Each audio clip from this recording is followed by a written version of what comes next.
करेला लगा तारे सखी भतारा न करेला लगा तारे सखी भतारा न शिवनारायण तारे सखी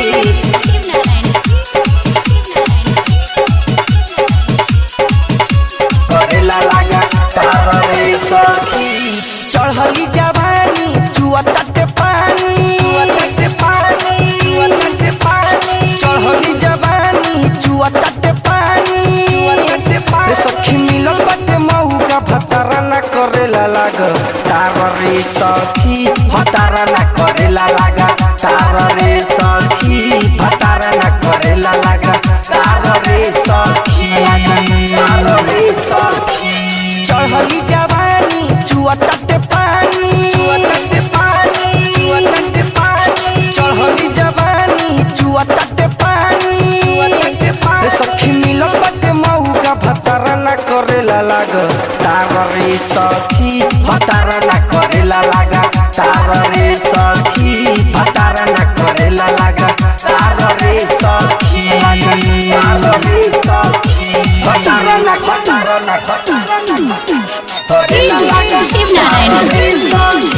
भतारा न करेला लगा तारे सखी भतारा न राधा डिजिटल रिकॉर्डिंग स्टूडियो समाचार करेला लगा तारे सखी अजले नसजिया के माता हम पैनी का कहूँ सखी रे बड़ी छछनैनी टोटा के छोड़ देता हमरो भतार रे बुझत ढोरी के गहिर इनार रे अजले नसजिया के माता हम पवनी का कहीं सखी रे बड़ी छछनैनी टोटा के छोड़ देता हमरो भतार रे बुझत ढोरी के गहिर इनार रे माई रे माई हमसे रहलो न जाई माई रे माई हमसे रहलो न जाई सखी मिलल बटे महू का भतारा न करेला लाग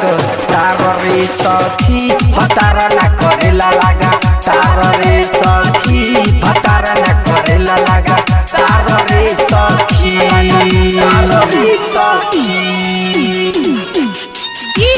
शिवनारायण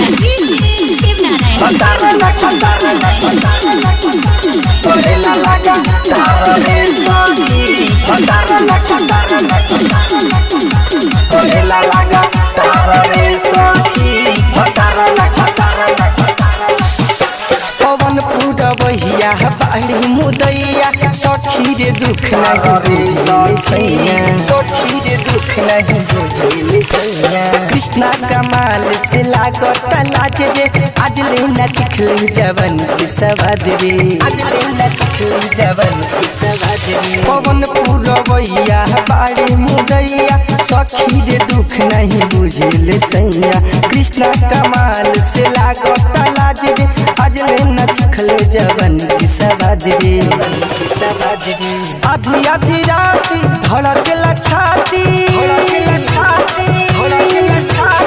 आधी आधी राती धड़केला छाती